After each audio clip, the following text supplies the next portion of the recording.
Jacob just forward him the information. Like I said, if I can just run through real quick to see who we've got. We've got Tom Tolliver here in the room with us, but he's the only board member. We've also got Joe Travis working the computer. Jacob's in here, Clyde's in here, and Brett ATU's in here.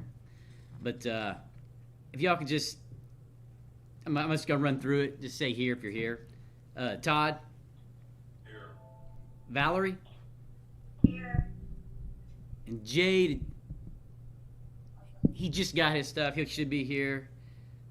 Eric? Mr. Tolliver's here. Joe? Here. Okay. Is Gene Arthur? Yes, here. Bob? Here. Is Larry? Here. I think I see Kim. Here. Is Mr. Casebolt? There he is. He's waving. All right. And Mr. White? Here. You're here? All right. Yes, sir. Did Jay make it in yet, or Snodgrass?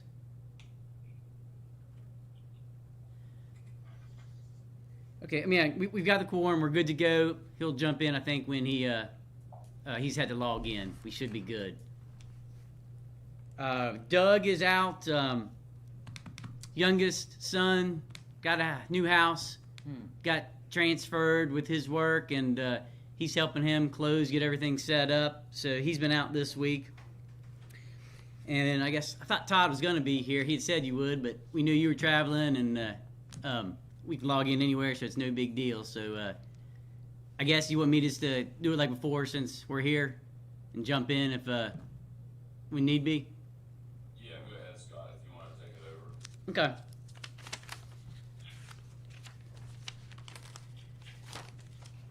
All right. First thing, I guess you want to take a look at the minutes in the packet there for the July 16th meeting. Anybody have any questions or anything with those?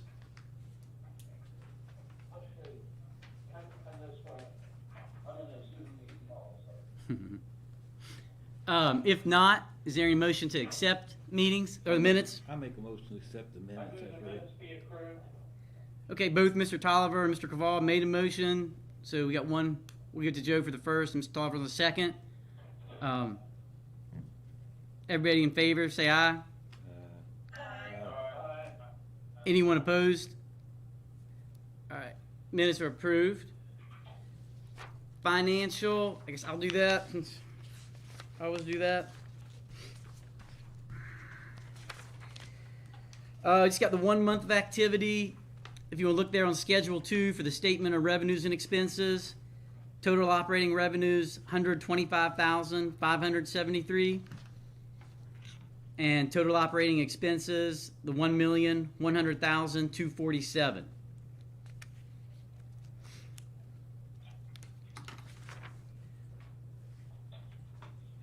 On the Schedule 3 for the comparative analysis for month of July this year compared to last year, total operating revenues of the $125,573 compared to the previous year's $179,063. And on the operating expenses, $1,100,247 compared to the $1,031,406. And with these, we know we're going to be revenue is going to be below, again, where ridership's been down. And on the expense side, I know we looked at the budget. We were, Doug and I went back and forth on a couple of things, but, the obvious was where we've had that additional pay in there, not necessarily budgeted for, but, the funding is available with the additional grant money we had received with the COVID. On Schedule 4 for the 4-week moving totals, numbers still the negative, but it has gotten a little less negative. For the revenue, we're 27, 33, 34, 41%. Those have decreased a little bit, or increased, depending which way you look at it. They're going in the right direction. And same thing on the ridership, still at 21, 24, 28, 32%. And again, previous months, we were looking 38 in the 40s for that.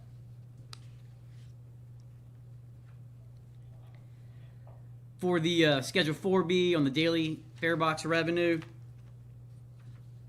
Again, 18, 16, 17,000 for the weeks. Usually it's around 28, 24,000. On Schedule 4C, the actual passenger count from the fare box for July of 2020, it was 83,497 compared to the previous July, 138,919.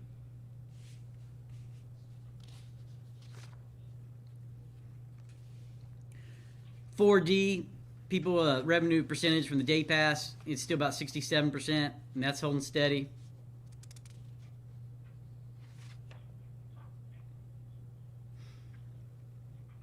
On Schedule 5, as far as the statistics analysis with it, average passenger a day was about 3,159 compared to the previous July's 4,971. And the average on the statistics here for the month, 83,305 compared to 129,736.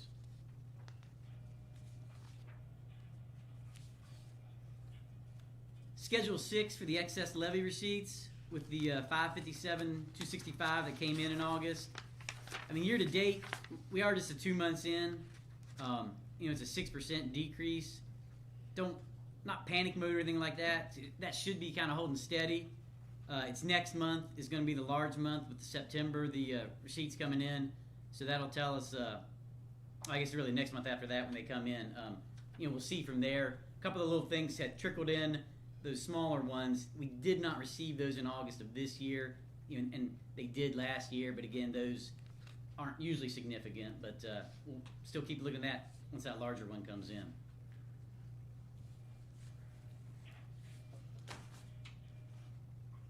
Okay, I think that's it on the financials.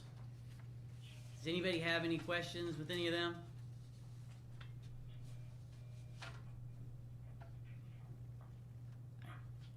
If not, we'll just have those, make sure they're included with the minutes for the regular board meeting.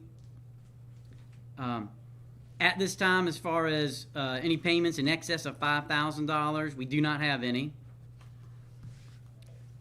On the self-insurance report,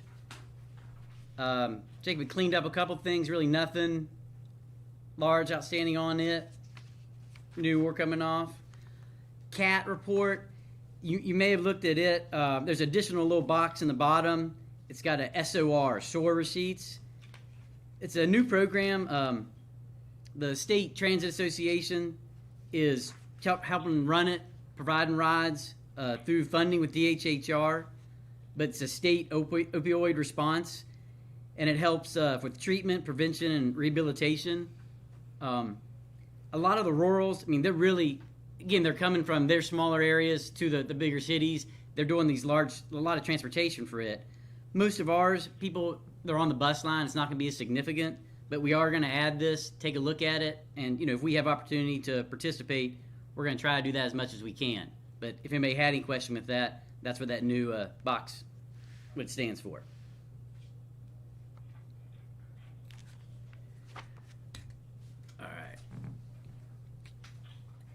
That brings us, I guess, to old business. Project updates. The first one, kind of still be exciting with the transit mall. Still probably more questions out there than answers. But today we have a real big meeting. The architects, engineer groups, and more importantly, AEP. We're going to get together. The survey work, most of that had been done a couple weeks ago. But the group with AEP had one of their groups had COVID. They had to be quarantined, so it got held up. But as far as design and footprint of the transit mall, we're close with the architects. We have what we want, but it's just the footprint of where it's going to fit in. The issues right now, believe it or not, there's an alley, kind of really a right-of-way behind the building that runs the whole parallel to both Summers and Capitol Street, the whole way of the Davis Park. And AEP has a line that runs underneath that. We cannot build on top of it. I think the right-of-way may have been 6 feet on each side for the alley. We can come within 2 feet of that. But the building probably right now, right or wrong, was built on top of it. And it cannot be done like that again. The other thing in that corner of the building, still on that side, the south side there towards the river, there is a bank, a duct bank with the electrical. And right now, that's where the city has a maintenance, a parking spot, and I think the dumpster might be there. So there is access to it. We can't build over top of it either. Our best case scenario, we can rerun that line. There's going to be a cost associated with it, but essentially we would come in up to our building, bring it out to the sidewalk, and then take it over. Because our main concern is if we don't get that building all the way back in that corner, we're going to have exposure, people, vandalism, camping out. I mean, anything. There's a lot of things that could arise, and we're trying to make that as safe as possible. We have backup plans, redesigning everything if the cost, is too much. But until we get the AEP reports, we don't know what that's going to entail. To our advantage, when the city had done it a few years ago on the other side of the park, they probably had to spend about $75,000. The state at the State House had to do that too for their security there at the shuttle right there behind the governor's mansion. And again, they had to tear everything up to get to it. What's working in our favor, I think, to help to keep that cost down, potential cost, would be we're going to have to tear the whole street up. We knew that because when that street was put in initially, it wasn't designed for the weight of the buses. So we knew we were going to be responsible from when we pull in on Courier Street up until the Brawley Walkway, kind of the halfway point. Everything on that side is going to be our responsibility, especially where the buses park. You have to go about 12 inches deep in concrete with the rebar. Regular streets probably about 8 inches. Sidewalks just like 4. But we knew we had to put some extra money in that. And when we initially did some of the layouts of the plans, we had kind of ballpark. We may have to do that the whole way. So that should cut down what we're responsible for it. But the street's going to be totally torn up. The building's going to be leveled. So really AEP just has to come in and sounds simple enough just to rerun that. But it should help keep those costs down. But again, today's meeting will really tell us what our options are going to be in terms of the electric. And then once we know that, we can get with the design. We can always redesign the building. But it's just, if we have any access in that back corner, we think that's something we really want to stay away from. And, we have to see some of those things here today before anything, we can come back to you all with that. And they did have the survey work. We were real uncertain on the street itself with past fuel from not necessarily us, but the Greyhound, water depth and things like that. It came back really positive. There weren't any issues. Again, once they tear it up, could be something different. But from the surveying, the different drill spots they had, they were real comfortable with that, because that road work was really the one unknown going into it. We weren't sure what it was going to entail, but it looks pretty good. And again, once we know that what direction we can go with the AP, we can tweak the building, the footprint, the square footage and all, how it's going to be done. Once that's done, we can take a look at the inside to adapt it to our needs for the ticket sales, transit mall, and everything. This little conference room will be in there. But again, everything's moving pretty good. We still anticipate, if all that can be done here, it's early fall, because it's all real close. We can go out to bid for the contract construction work in the late fall, so they can start, immediately, weather permitting, beginning of next calendar year. So February, March, conceivable they could start. And in an ideal situation, we'd be done next calendar year, but there's a lot of unknowns kind of between now and then. But timeline-wise, it should be a good fit to finish by next calendar year. Hey, Scott, will they be able to close those alleys, or will they just leave them alone? It's just an alley on paper. It's just that exposed area. There's nobody driving on it or anything like that. If we can rerun the line, it'll go from behind the police building is where their duck bank is, and it runs straight across and then into our duck bank. We'll just go around our building, it'll be a box around it. And then as far as full access on top of that, they would have no reason to go be underneath anything, our building at least. Okay. Does that make sense? And again, they would run that through the sidewalk. That's going to be the least amount of damage with anything. Yeah, it'd be helpful to look at once it's on paper. Yeah, again, we weren't sure they even had a right of way. We weren't sure the electric was running under there, but these things kept resurfacing. So again, we were hoping to have the AP. I think we're meeting every 2 weeks now. It was last week, but again, it got held up with their survey, and that's the purpose of today's meeting this afternoon. So once we get some numbers from that, or the layout, we'll know a lot more what direction we can go.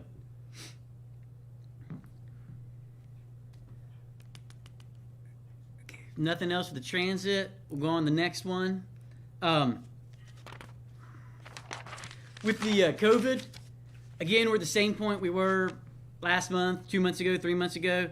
As far as the state emergency, it's still in place. Good news, I mean, we're real close. Number of drivers right now to, by the end of this month, we have 1 or 2 coming back. We have at least one person, a new class coming in, or at least one person. We know we don't want to lose them. Might be another 1 or 2 we can get added to that. But perfect scenario, we could go back into full service. However, we still have the unknowns with the, they call that second wave coming back, with the schools coming back, where it takes us 2 or 3 weeks to go into full service. It would take us 2 or 3 weeks to get out of full service. So even if we had the exact number, probably September 1, we're kind of wait to see how some of that goes, I think, with the school before we would make that move. Our next regular markup is middle of October. I mean, worst case, we should be back to full service by then is the plan. But again, if we can get to it sooner, we will. We just want to kind of wait to see how the school situation goes and make sure we do have the right number of drivers. But why I'm talking about that is, I alluded to it earlier when we talked about the financials. We didn't necessarily budget for this additional money. But again, we do have that funding with that COVID. And without our drivers, we're not able to provide the service that we haven't been able to provide. And we lost a couple of those with those different FMLA and some other things people had gotten off.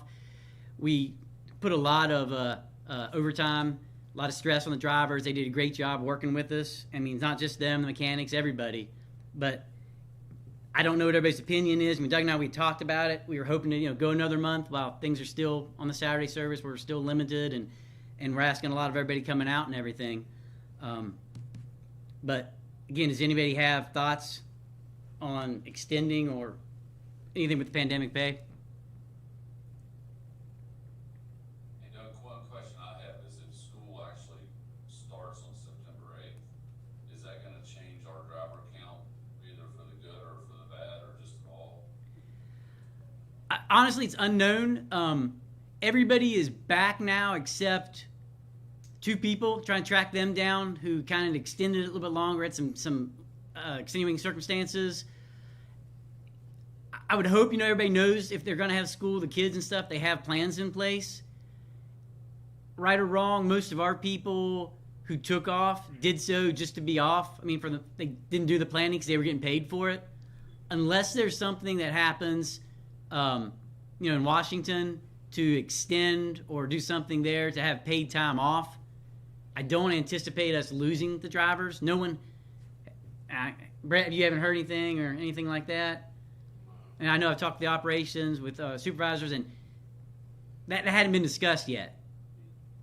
So, And right now, we're still requiring, or not requiring, but the drivers are willing to get put in as much time as possible to keep everything operating, right? So they're working overtime hours as it is. and that's the thing, they are, but with the Saturday, the limited service, with those drivers trickling back in, we're close to being able to have enough to cover the full service. But we don't want to, again, we were in that limbo before. People were coming out doing massive amounts of overtime. And we don't want to go to that point again. But it's, again, if the worst thing I think would be is if we would go to full service and then a week later have to go back. So that's why we're kind of waiting on that. But the operations have told me, they were within 2 people, and we'll have the 1 or 2 back by the end of this month, where they could say, hey, we're probably ready to go to full service.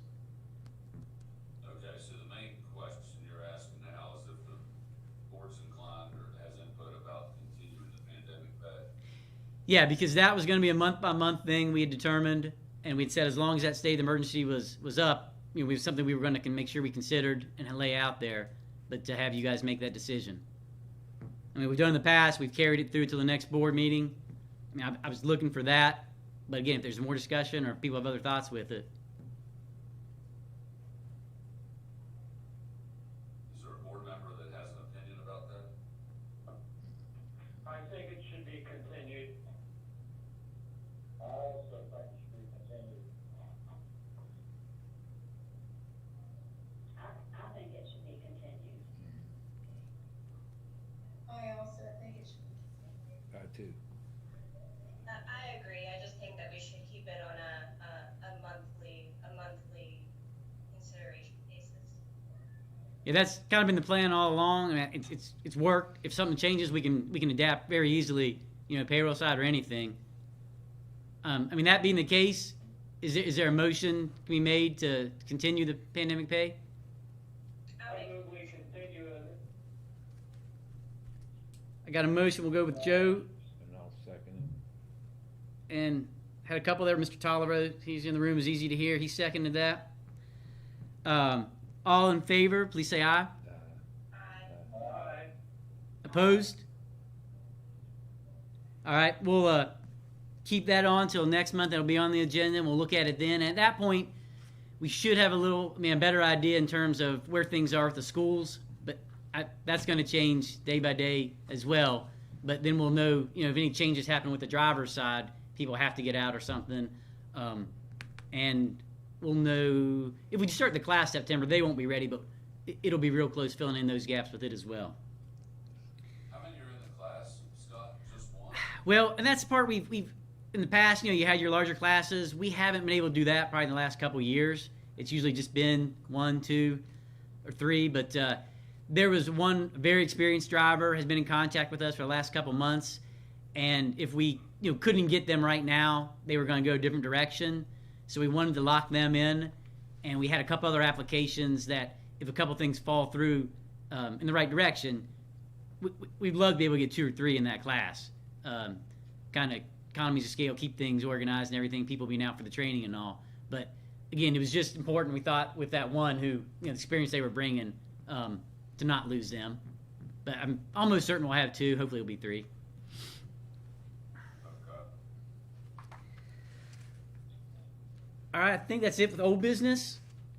On the new business, the first thing, a couple weeks ago we were asked to come down to the county commission meeting, and in your packet, attachment 1, they recognized us, gave us a resolution honoring KRT.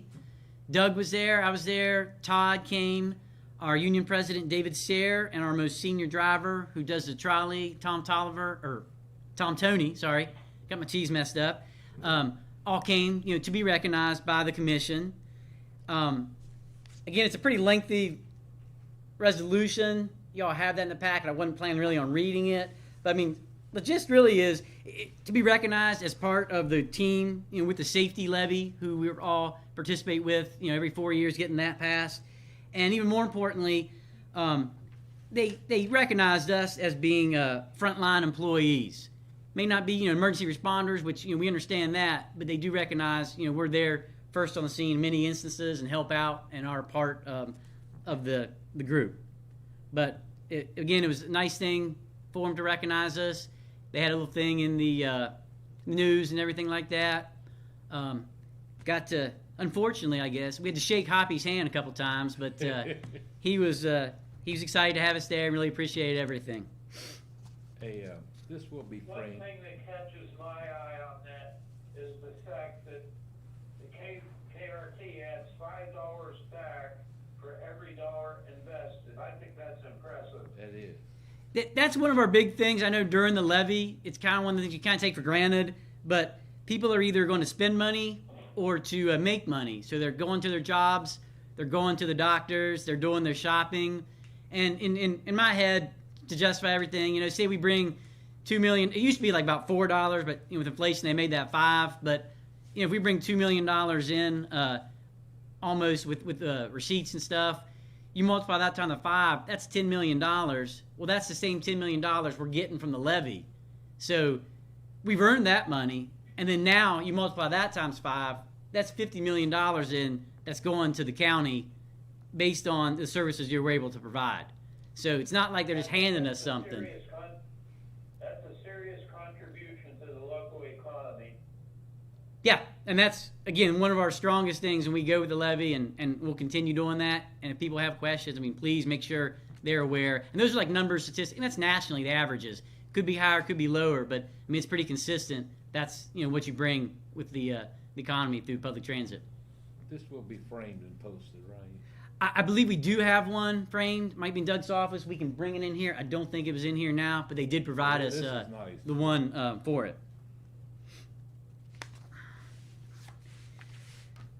Okay, now section 2, kind of looking at what we just talked about there, where we kind of have to spend money to make money.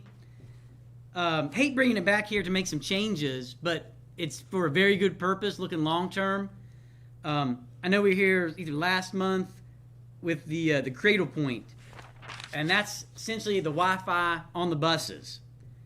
It can do everything we need it to do, but the further you get into it, once we got to the tech side, they were like, you don't want to put public access if it's going to access anything else on your buses.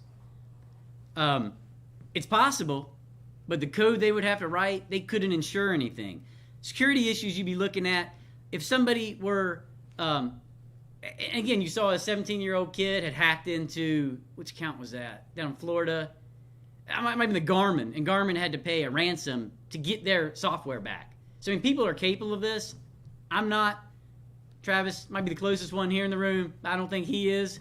But they could access, if everything was together in the one Wi-Fi system on the buses, not only our cameras on those buses, be able to shut them down. Once we would have the automatic passenger counts, they could disable that. Fare boxes, a year or two from now when we would get that, where they would be maybe using credit cards or something, they could infiltrate everything on the bus, which is bad. But they could go one step further because that line's tied into our server here at the main office, and they would have capabilities of getting into it. We knew if we... Have that security in place. What's that? You must have that security in place. And that's exactly the point. And the main issue is, do we want to have public access to Wi-Fi on our buses? We've talked about that in the past, and I think it's something, the direction we want to go, but there's a cost associated with that.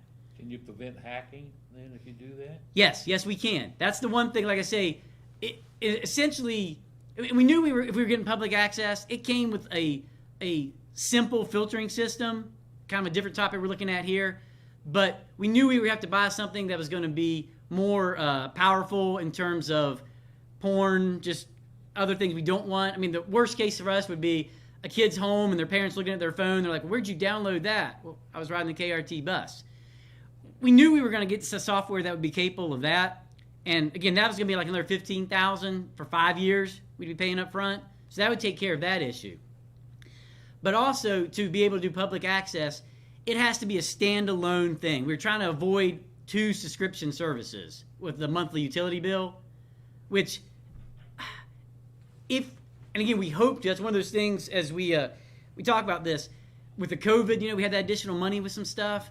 I mean, we've done a lot of research. We're real close to be able to get on the bus, take a card, and just tap it, not have any cash on the bus. But to be able to achieve that level, you have to have a separate Wi-Fi for just your information. It can't have the public access with it. But again, to do this, there's going to be a cost associated with it. The regular Cradle Point, I'm just going to ballpark like $1,000, $1,200, maybe roughly a unit.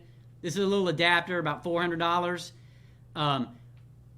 Everything can still be done, can be configured, and we'll have to get 2 subscriptions in, which is roughly the $40 a month for the Wi-Fi service. But again, that public access service is just on the bus. That's all it accesses. And we can still limit it in terms... Yes, sir. We would have to have that for all 49 buses this Cradle Point was going to be going on. $40 per bus, or that cover everything? That's the monthly service fee. I'm saying that's what, before, in our small frame, we were looking at just keeping the cost down and just have one subscription service. But again, if we know, it's kind of like I was saying, if you build a wall, that first level of blocks takes forever to get down. We're on that level right now. We can move forward so easy once this is in place. With the biggest thing I say is the credit card, having the cards, not having the cash, tapping that with the COVID and everything. We have to have that in place. But again, if you don't want public access, we can just throw all that out. But where we try to bring ridership in, where most of our ridership is based on need and not choice, we'll provide another choice. We're encouraging things. We want to do stuff more with the COVID money, buses clean, to make that so people make the choice on coming on the bus, not that they have to go on the bus. And if you're coming in, say you're coming from Sissonville, Clendenin, don't want to mess with driving, you could access the internet while you're coming to work, reading the paper. It would be a neat service, I think, for the public to have. So that's our first question, is if we want public access. Hey Scott, what was the cost that we approved on the original Cradle Point bid? 100, well, 90,000? It's 115. 115. I think it was 115. We had grant money, and for what it's worth, we have a couple of open grants right now on the not operating but capital side. Where we had line items kind of squirreled away for hardware, for software, and the next topic for security, and we can pay for these additional adjustments through those grants because it wouldn't have to become necessarily the capital reserve. But I think we had about 36,000 more for it. And we had another What is 50. the funding source then, Scott? Pardon me? 56. What's the funding source if you want to spend 56? Is part of that going to be reimbursed? It's 80-20. We'd only be responsible for 20% of it. We have 36, 46. I got 58,000 total. That's counting the full 100%. So 12 of that, 40. I got 46,000 of grant money that can cover that. Who maintains it and oversees it? We can do most of that here with the filtering system on the sites and everything limitations. If we don't go that route, which would be crazy not to, probably because that was just the 15,000 or the 5 years. The basic one, we would have to go in manually, make updates, and if something happened on one bus, we could clean it up. We'd have to manually do that on all 49 buses. For the filtering system, we've got the Wi-Fi. It's going to do that automatically, and it'll take care of that up to date as soon as something comes out. That filtering part will be done. As far as the security, Is there any liability if somebody accesses that and does something inappropriate? Travis, you want to? I mean, there'll always be some form of a liability like that. You can't prevent everything, but like the filtering system, what that will do is it'll get us closer to it's called the Children's Internet Protection Act, and that's what every school board that offers any type of Wi-Fi or anything has to be compliant with. This will get us to that level to give us a little bit more security and on our end. Would we have to have insurance for that? No. For that side, we don't. On the regular, that's something we probably can still look into. We were going to have that anyway with the Cradle Points. We would have that issue now if somebody would tap into it, which they can't publicly. But if they would come in here on site, I think we're looking at accessing the server. That's something we can still look into with it. I would think the Cradle Point device would have part of that, but we may have to do something additionally. Think about a parent that might have their child on the bus doing something inappropriate, and then that parent files some kind of a claim against KRT. Yes, the filtering system, that 15,000, it addresses that specifically, that part of it. I thought you were looking more at the security, on site here in terms of server access. But as far as the filtering, that is the whole purpose of that, and that we would be covered with it, correct? And Travis, are we compliant with that act you referenced? With this software upgrade, we would be. Our original content filtering was not, but it's adequate. But like Scott was saying, you have to individually go to each vehicle and update anything that arises that, hey, this person got around your filter. But yes, this follows that federal guideline. Well, so Joe's point's well taken, and if we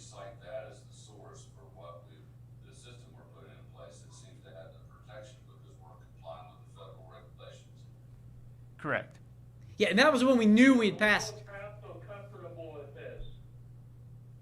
Say again, Joe. Is our legal counsel comfortable with this? Yes, Beth. Hello, Joe, yes, this is Beth Hernandez. I've discussed, I am comfortable for meeting the federal guidelines and regulatory standards for filtering for the safety of children. I think that we are, meeting our duties and, our standard of care in any such, liability suit. Okay, I understand.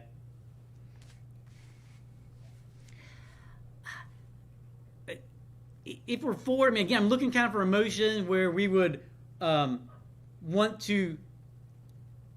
First of all, I just want to make sure everybody's comfortable. We do want public access of the Wi-Fi on the buses, and to do such, we're going to get a filtering system to keep us up to code.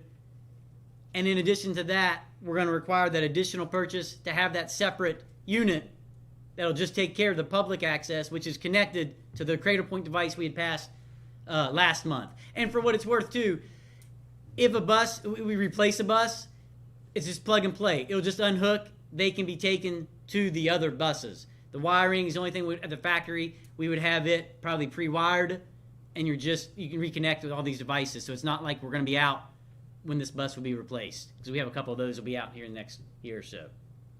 And then, like I say, to be able to. I'm not really concerned about any of the technical issues. I know they can be dealt with. I've dealt with them, but I am concerned about the liability. And if the legal counsel is comfortable with it, then I am. And Scott, we're also committing to $2,000 a month roughly for the internet connectivity with the LTE system. Yes, and that, we're going to have the two. We knew we'd have the one. We're going to have two. We had the AT&T, Verizon's probably the best in our area. We can get on the FirstNet, which is kind of like our first responders. We qualify for that, but you're not allowed to have public access with it. So that's why we couldn't do it on the initial one. It kind of puts you on top in case there's some issues. Our service would be a little bit faster, but the public service one is not eligible for that, and we'd probably just have regular AT&T with it. But again, the cost with them, they're within a couple of dollars of the same, but it'd be additional $40 a month per bus. Yes. I do have another question.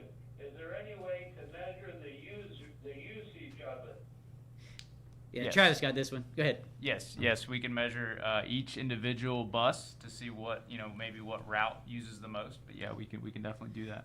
And we had asked about the reps there with other public transits for the different service levels where you could, the bandwidth, limit how much you buy, but for the price of the unlimited, you're going to be at that real quick, so it's just easier to get that for everything. But the other point, too, if somebody wants to get on the bus, hop on, download a movie, they're going to be capped off. We can throttle that, too. I'm happy. Hey Scott, just a quick question. As far as monthly costs, I was a little confused. Is it $2,000 for both systems or $2,000 per system? Two for each. two for each. Okay. Yeah. Because like I said, $40. I don't have a calculator. I can't work without an adding machine here. But $40 a month times roughly 50 buses is your 2,000, and we'd have to have two of those. And that was one of the costs we were trying to limit. But big picture of things, probably not worth it. And again, to be able to do what we want, not just having the public Wi-Fi, but have the credit cards and everything here within the next year or two, we would hope. We'd have to have this in place anyway. So now all that'll be ready. We can just keep building that wall up. Travis, you got. And one more thing, if we go forward with this now before we install them on each vehicle, we can kind of go around a lot of the labor that it would take to install Duplicate. these in the future.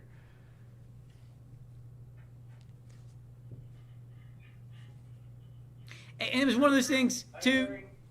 What's that? Oh, I'm very comfortable with it, and I make a motion that we proceed. Yeah, I'll second. we got Joe and who's that? It was Valerie. Okay. All right, we got the motion with Joe made and Valerie seconded to approve these change orders, which will include allowing the Wi-Fi on the buses, and there'll be the second Cradle Point thing.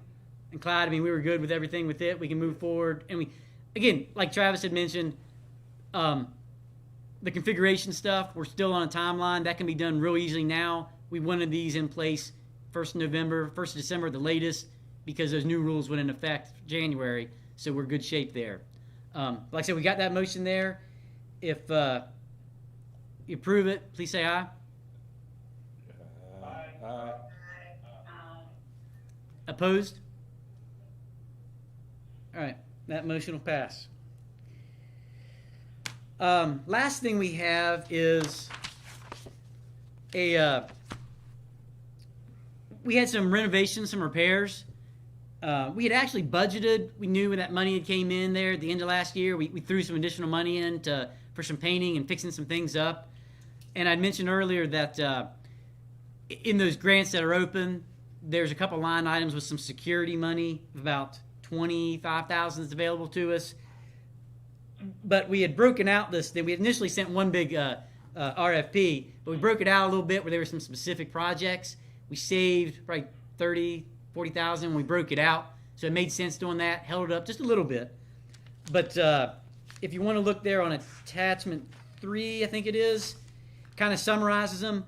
The project A was with the steel doors and frames here around the site of our building.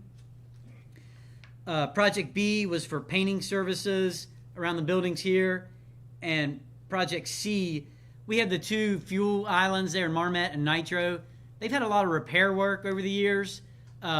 Just need kind of a solid, just kind of patch, just repair it completely.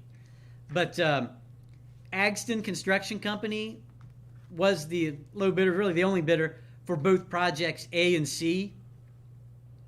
And then Victorian Development had the lower bid for Project B. You can see for the Agston Project A, they have the $49,021 for the doors and $8,108 for the fuel island repair work. And Victorian, the dollar amount was $20,800 compared to Agston's $34,550. Again, staff was going with the low bids because we work with both of these companies. They've done very good work for us. And especially splitting it out, helping Victorian was able to do that paint job, brought it down considerably because Agston was even higher, I think, on the initial one when it went out. But does anybody have any questions with the RFP, with anything of the work being done? Hey Scott, this is Valerie. Uh-huh. I may have a conflict, so I'll abstain from any comment on this. Okay. Were you all surprised to only get 2 bidders? Clyde, would you... Wasn't surprised. RC General Contractors here on the west side reached out to me and let me know that they were just unable to fulfill the work due to other obligations at this time. I believe that was the position of some of the other contractors that we had reached out to as well. I think I caught all that, but did we communicate directly with contractors to try to get some others interested? Yes, Hey, we did. Clyde, if you just scoot up the mic so you can hear you better. Okay, sure. Yes, we did. We actually reached out to several other contractors, Todd. Like I said, RC General Contractors here on the west side. They sent me an email just saying that they were too busy. They had other obligations and was unable to, submit a bid. We reached out to a DBE firm, and we reached out to a couple other people as well, and they just didn't seem to be interested at this time. And they both worked on our property before? Axton and Victorian. Right. Yes, sir, they have, and they have pretty good work performance history with us. We've had no issues with either one of them. Who is Victorian? I'm not familiar with them. Victorian Developments is a small general contracting firm. They're also they take care of our shelters. They put in all the shelters. The concrete, the base, laying those out. We've worked with them for years on that. They've been working around the schedules and stuff. And again, for what it's worth, when we ballparked the prices for these, the initial one came in way higher than we had planned, and when we had it broken out, it did come in closer to what we had expected. Okay. But again, we've got about 25,000 in with the door work, the security line item, and budget-wise, we had added at least 50 for non-vehicle maintenance, which this is would fall the bulk of it under. So it really has been kind of budgeted for, so we planned on doing this. We're having this work done. got no other questions? I mean, or if we're good with that, could we have a motion to, I don't know if we have to separate these or if we just approve it with Agston on Project AC and Victorian on Project B? If that works, that's fine. Somebody wanna I make a move we motion? proceed. I'll make a motion that we, accept this, bid for 77,929. I'll second it. Okay, Jay's made the motion. Mr. Tolliver seconded it. All those in favor, please say aye. Opposed? And I was gonna throw that there at the end too. Ms. Gainer, she's abstained. So that will go. We'll approve with it. I think that is all we have. I think, unless anybody's got any questions or further comments or anything. Are there any emails, questions from the? Travis has indicated we have had no comments online, so nothing there has to be addressed or forwarded. Do we know if anybody's watching online? Hang on, give him a second.